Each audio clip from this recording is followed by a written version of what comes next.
And I'm also giving thanks to the divine Mayan Embodiment itself, and the Hunab-Ku, the one and only giver of movement and measure, the great central sun and black hole at the epicenter of the omniverse, the maker and modeler of all creation.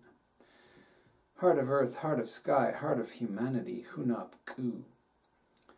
And today I'm giving thanks especially to the 9 lords of Xibalba, the 9 lords of the underworld, the 9 lords of death, the 9 lords of rebirth, the 9 lords of the night, the 9 lords of dreams, the 9 lords of illness, the 9 lords of recovery, the 9 lords of Xibalba.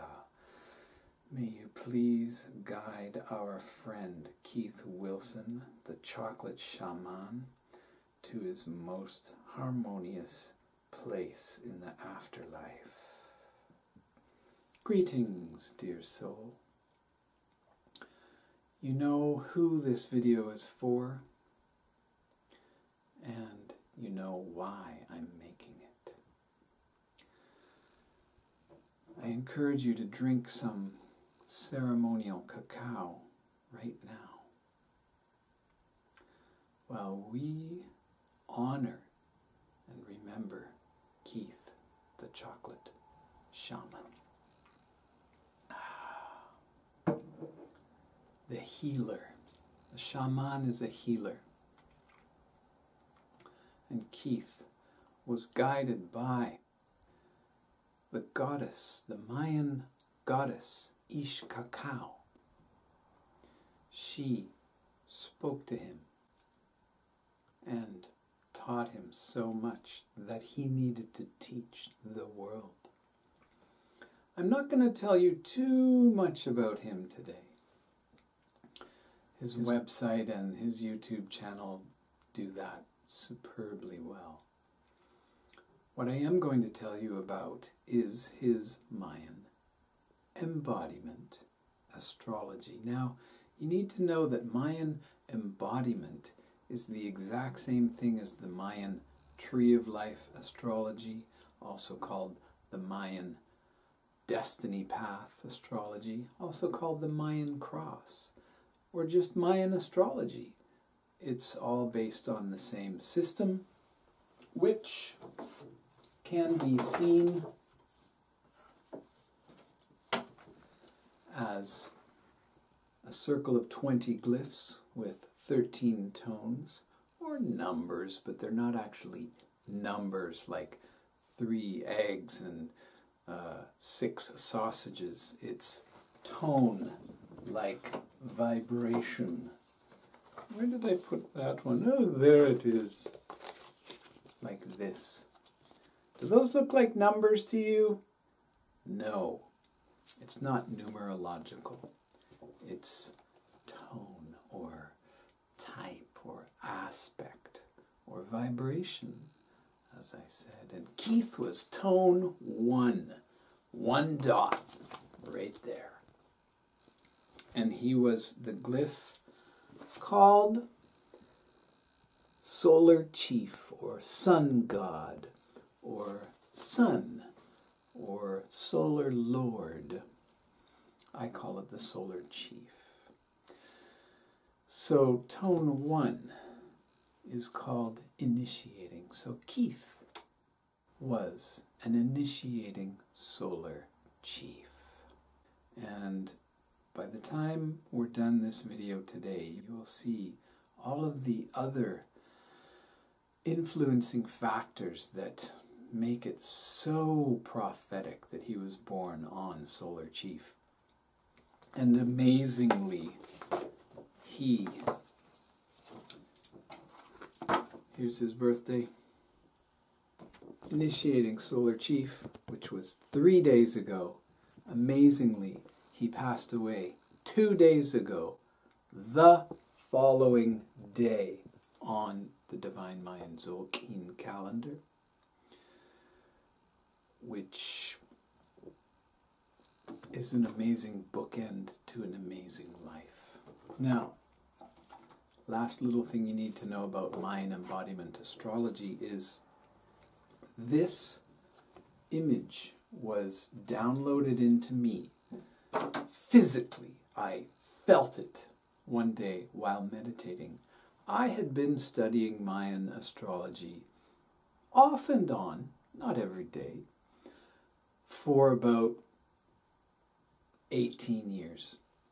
And the way that it's taught, the Mayan cross, the Mayan destiny path, the Mayan tree of life astrology, is that wherever you are born, you need to go up 6 days to find your, what I call, divine masculine guide. There are various translations for that position. And you need to go up 8 days, so 2 further days back, to your past wisdom guide. And from where you were born, you go forward 6 days to your divine feminine guide, and forward 8 days to your future vision guide. So it's quite interesting. The future is feminine in Mayan astrology. Isn't that wonderful? Now, I've been studying it for years and trying to grok this so that as soon as I heard a birthday of a person, I could get the information, and it wasn't working. One day I went into meditation and zap, this came through, and that became Mayan embodiment. So that's what I teach. And I was also given the information that it is most definitely your divine masculine on your right side and your divine feminine on your left side. Everyone has both. Now, let's talk about Keith, shall we? Tone 1. Initiating has some very definite qualities. As you can see, every single 13-day loop starts with this, I call it a mini Big Bang. It's this force, it's this energy, it's this power that can create, and that all of the other 12 tones that follow it have something to do with whatever glyph was the start of that pulse wave, as I call it.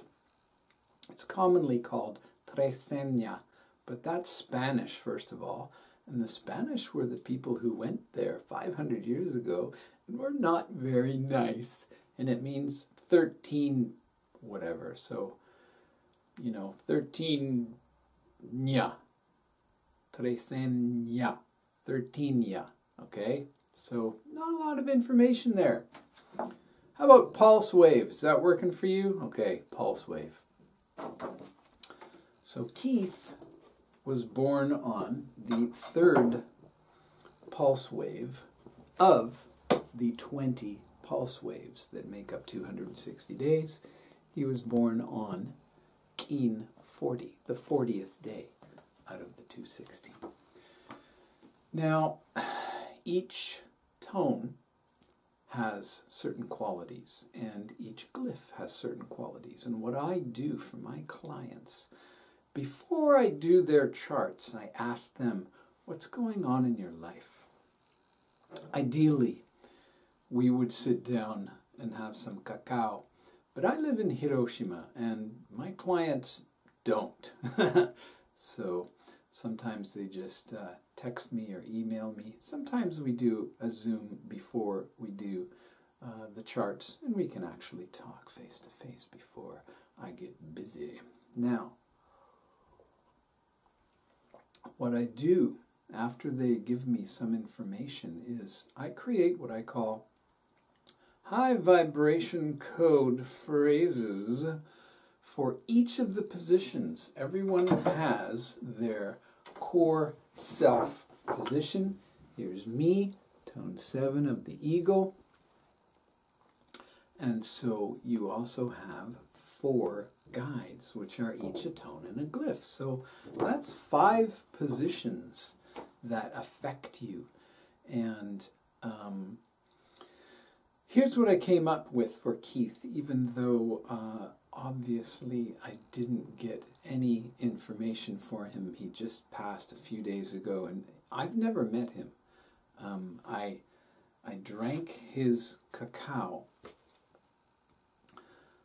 It was the first ceremonial cacao I ever had, and as you can see, it was not so very long ago, about 90 days ago, actually. 91 days ago, which is 7 of these, to be exact. Because today is tone 4 of Akabal, the glyph that I call dusk. Some people call it night, some people call it dawn. Really, it should be called from dusk to night to dawn. And like I said, stabilizing dusk was 91 days after I drank cacao for my very first time. Ceremonial cacao. The day before it arrived, I did a ceremony right up there on my altar and left it there overnight. And came home the next day. And opened my heart a little bit farther than it already is. Because let me tell you something, my friends. I've been on a heart-opening journey for a very long time. And I do believe cacao helps open it even further. So, knowing what I know about Keith, here are 3 high vibration code phrases for his core self. Tone 1 of Ahau, Hun Ahau, or in that's the Yucatecan pronunciation, Hun Ahau. In Guatemala, they would call him Huj Apu. So, take your pick. Here are those 3 phrases. Setting intentions for ascension. Authentic leader. Mirroring the one heart. One of the things about the 20th glyph is that whenever it pairs with another glyph, it actually, in a way, becomes the other glyph. So the mirroring comes from Ahau, and one heart comes from tone 1. And I do believe that Keith knew that all of humanity shares one heart. We all have one heart. That one heart is the one heart. And, you know, setting intentions for ascension. Ascension means healing the shadow ego. It means overcoming the suffering and the pain and the broken heart. You know, ascension isn't a one-time thing and you're done. It's a journey of raising our vibration. Keith knew this, and he knew the only thing that would stop us from that is a broken heart. And then authentic leader, the glyph, the solar chief, is the leader. It's the glyph is actually the face of a blowgun hunter. So it's the hero, the hunter, and authenticity is a very deep part of that glyph. And then tone 1, the leader. So now the thing that happened to me after I fully grokked Mayan embodiment was it became super easy to figure out anyone's chart, which I've been teaching for a couple of years now. Anyone born on tone 1, you just go up 5, which actually means you can add a bar, which is 5, okay? 1, 2, 3, 4, 5 is a bar. So if you've got tone 1, that means you just add 5, and I like to teach that instead of this dot sitting on top of a bar, the dot is like a rollabola. So teeth.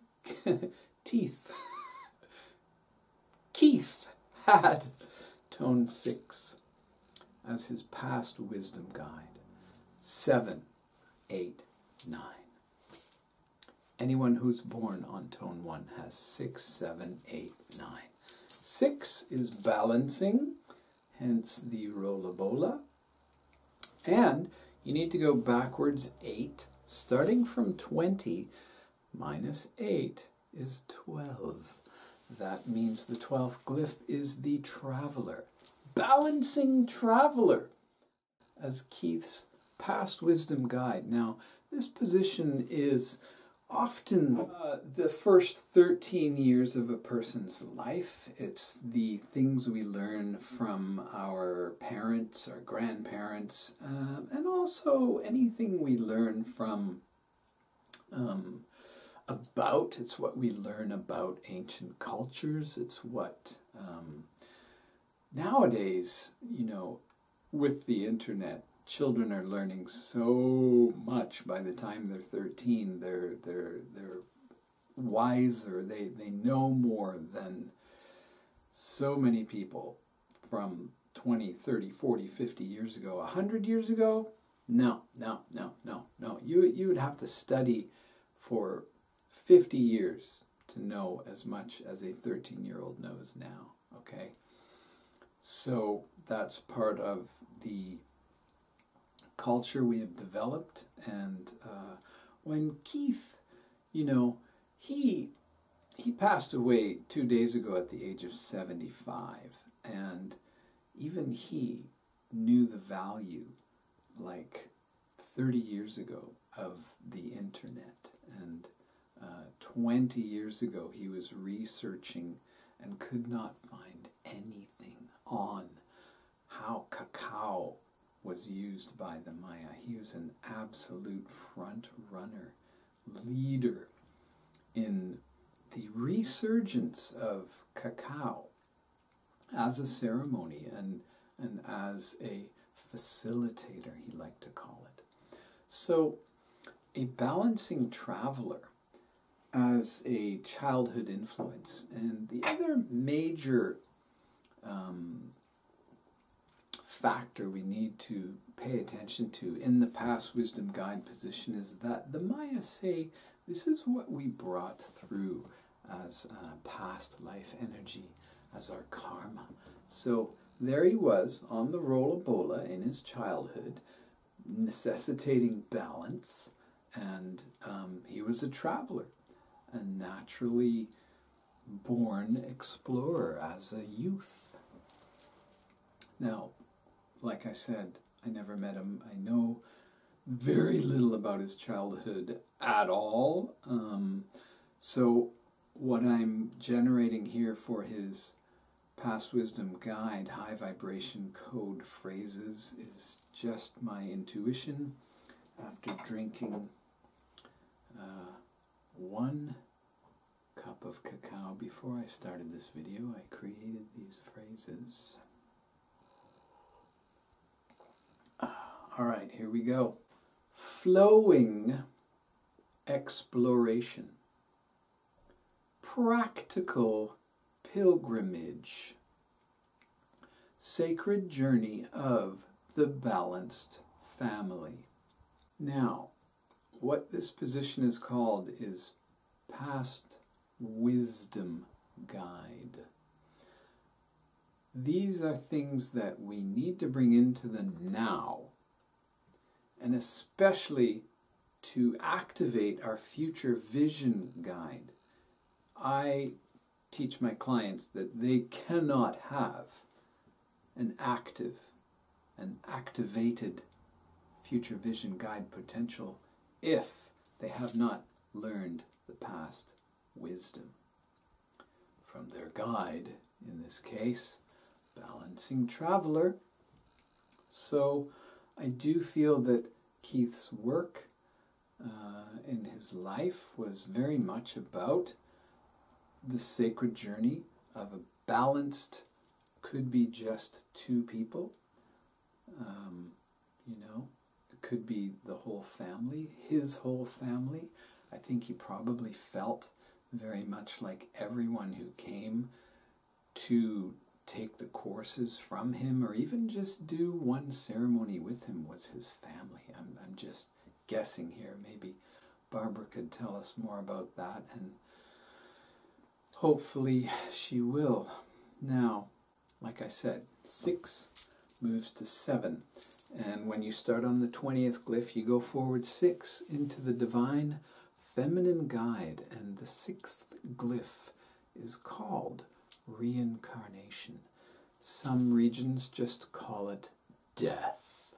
But the Maya believe so firmly that death means rebirth, or at least some kind of continuation of the journey, and so that there is no such thing as an ending or death, like North Americans or other people in the Western world think of death as the end.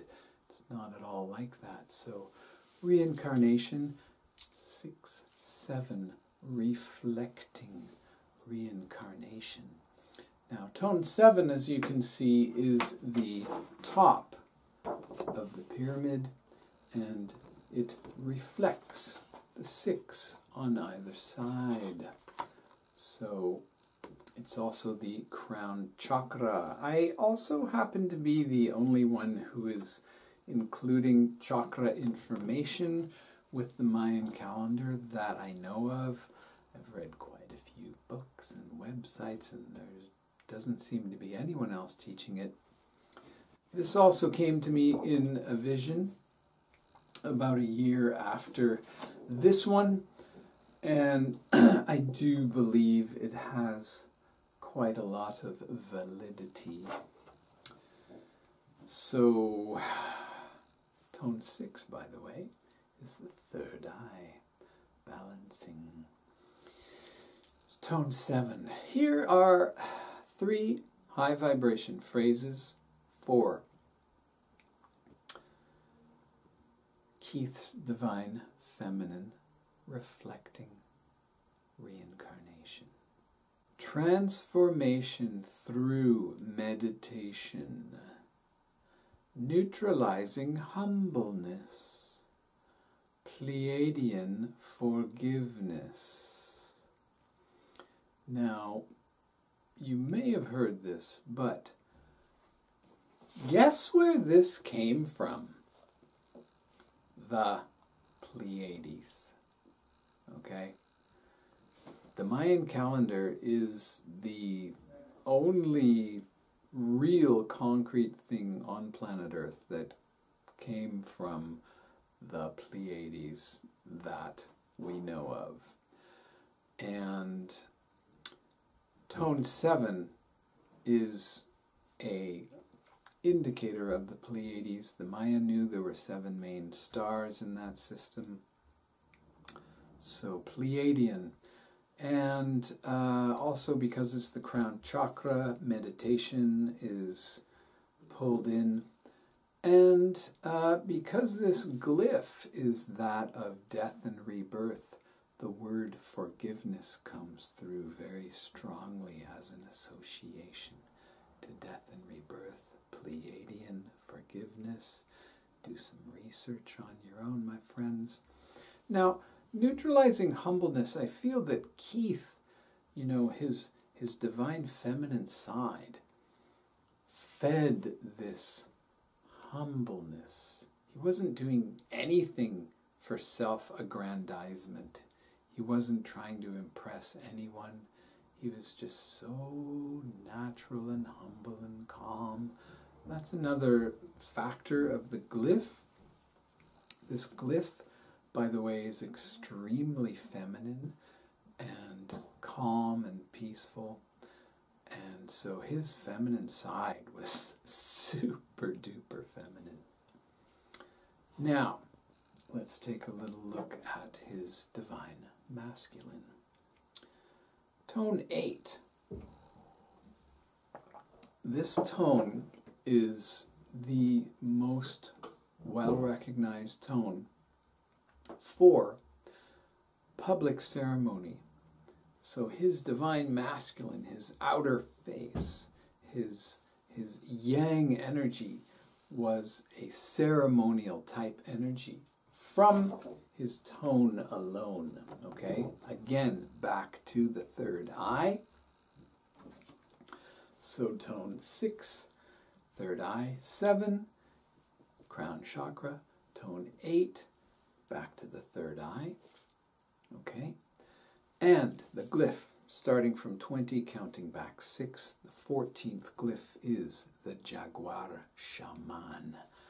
Keith's divine masculine guide was harmonizing Jaguar Shaman. His outer face, his yang energy, was a ceremony providing Jaguar Shaman.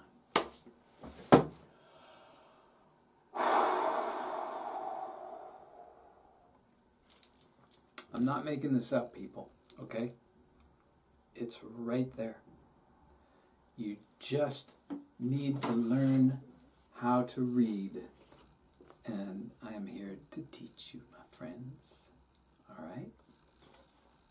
And here are 3 high vibration code phrases that I intuited for Keith Wilson, the Chocolate Shamans, harmonizing Jaguar Shaman persona.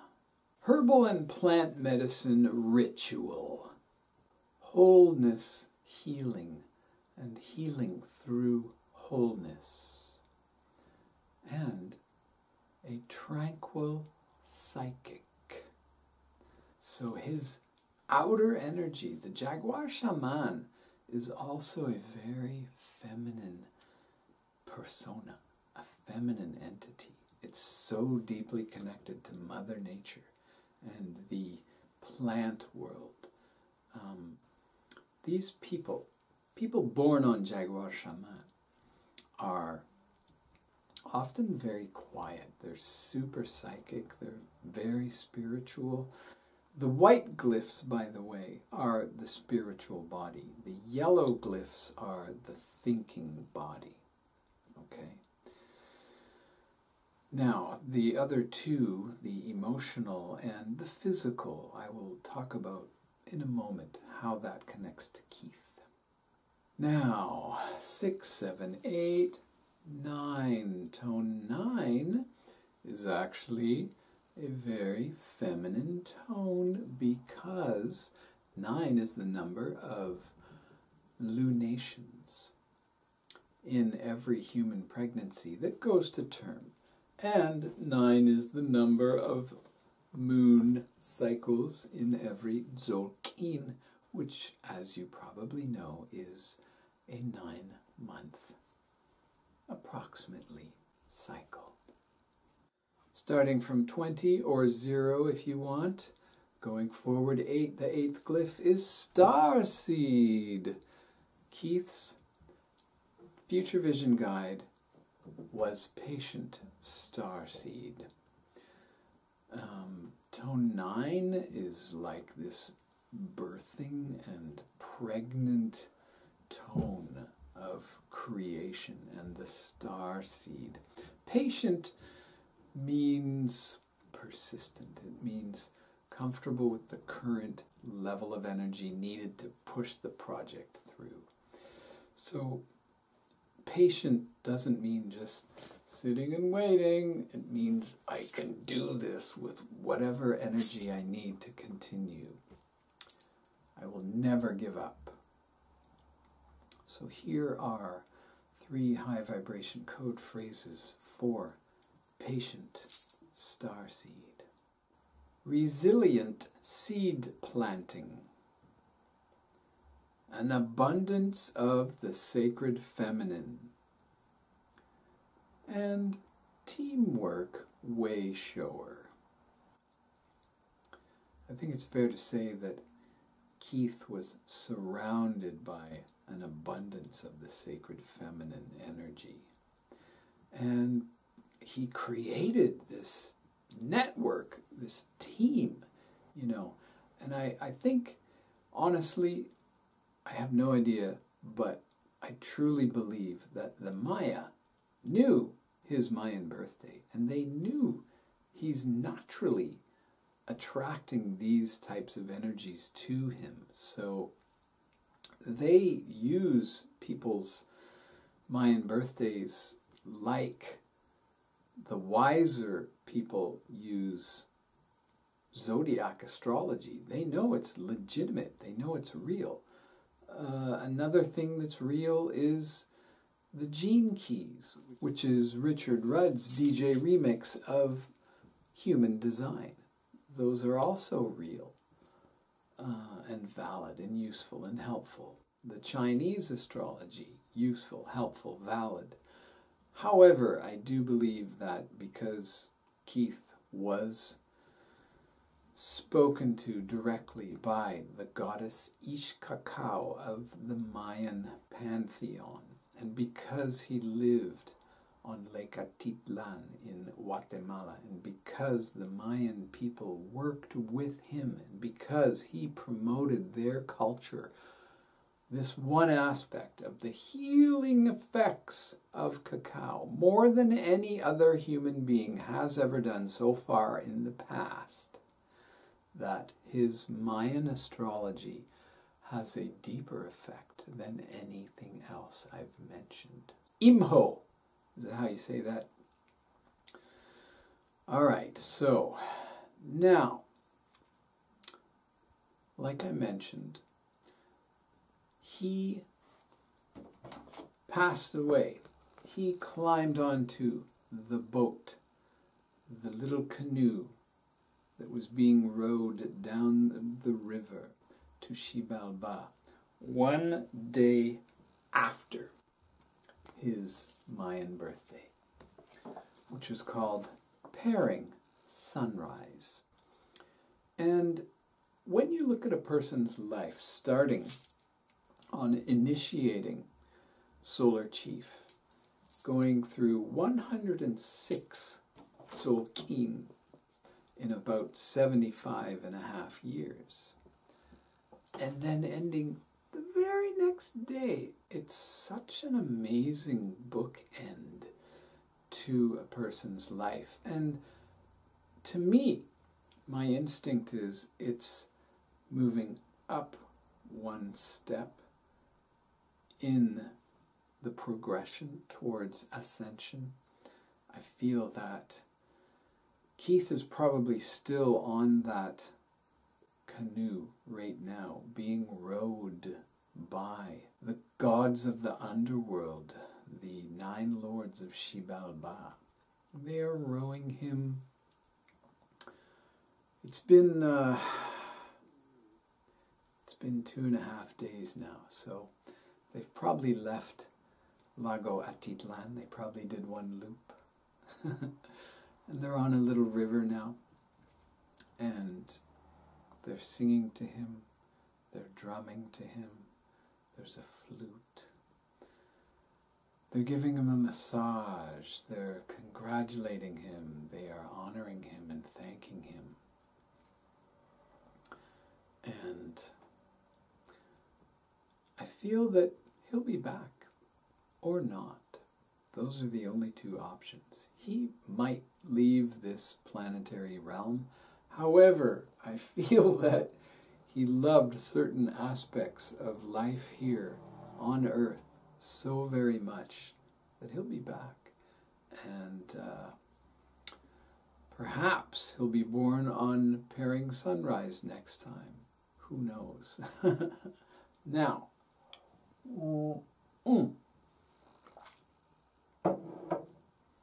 I'm going to tell you about the other 2 colors, which means red and blue, how they come into his life. Everyone who's born on a white glyph has yellow as their divine masculine and divine feminine. Everyone who's born on yellow has white for their divine masculine and divine feminine. It's north and south. It's a perfect balance. Where's the red and the blue? Well, the way that works is also perfectly balanced, and I call it your step family. So Keith being born on the 20th glyph, his step family goes across. The 10th glyph is the dog, and the 5th glyph is his red influence. His physical influence was the serpent. So he related to his physical body through the energy of the serpent, which again, this is Kukulkan, or Quetzalcoatl, if you want to take the Aztec term. This is the chakras again. This is the feathered serpent. This is ascension. This is the physical body being merged with the spiritual body. Okay? And for Keith's emotional body, he has the 15th glyph, which is the eagle. And in Guatemala, they call it Quetzal. What it really means is the sacred bird, all sacred flighted animals, and the emotions that make us sing out and cry, as it were. We are the blue glyph family, and it's all of the emotions, but especially the watery ones. It's all of them. So this is the step family, as I call it, for Keith. Step is spiritual, thinking body, emotional body, and physical body. So that is all that I have to share with you today about Keith. Again, go to his website, do all the research, watch his videos on YouTube. He was such a gift to the rest of humanity, and his energy will be with us for untold decades to come, endlessly. So Maltiosh, Keith, thank you, my brother, my uncle, my father, myself. Een Lak'esh Alakin, Namaste.